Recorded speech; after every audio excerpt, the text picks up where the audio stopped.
আমাদের পরিকল্পনা রয়েছে। প্রথমত আমাদের অগ্রাধিকার হলো শিক্ষা।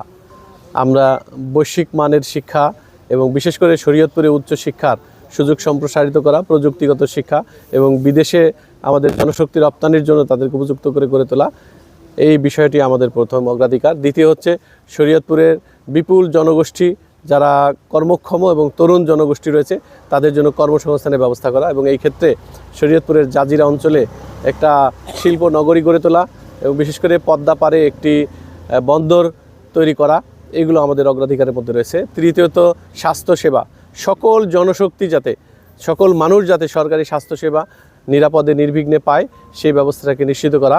শরীয়তপুর একটি কৃষিভিত্তিক অঞ্চল, এখানে একটি কৃষি বিশ্ববিদ্যালয় বাস্তবায়নের প্রক্রিয়াধীন রয়েছে। এখানকার কৃষির উন্নতি, কৃষি পণ্য সংরক্ষণ এবং বিপণনের ব্যবস্থা করা যাতে কৃষকদের ভাগ্য উন্নয়ন হয়, সে বিষয়টি আমাদের অগ্রাধিকার রয়েছে। শরীয়তপুর একটি নদী ভাঙন কবলিত এলাকা, এখানে নদী ভাঙনের স্থায়ী ভাঙন রোধের যে ব্যবস্থা সেটি নিশ্চিত করার জন্য আমরা আমাদের অগ্রাধিকারের মধ্যে রেখেছি। এছাড়াও অবকাঠামো উন্নয়নের ক্ষেত্রে আমরা টেকসই অবকাঠামো উন্নয়নের দিকে গুরুত্ব আরোপ করব। আমরা এসডিজির উপরে কোটি কোটি টাকা খরচ করেছি প্রশিক্ষণ নিয়ে এবং এর গুরুত্ব নিয়ে, কিন্তু বাস্তবে আমরা দেখছি সাস্টেইনেবল ডেভেলপমেন্ট হয়নি। এই জন্য আমরা চাইব যে আগামী দিনে যে সকল অবকাঠামোগত উন্নয়ন হবে সেটি যেন জাতীয় সম্পদের যথাযথ ব্যবহার হয় এবং এইখানে টেকসই উন্নয়ন হয়।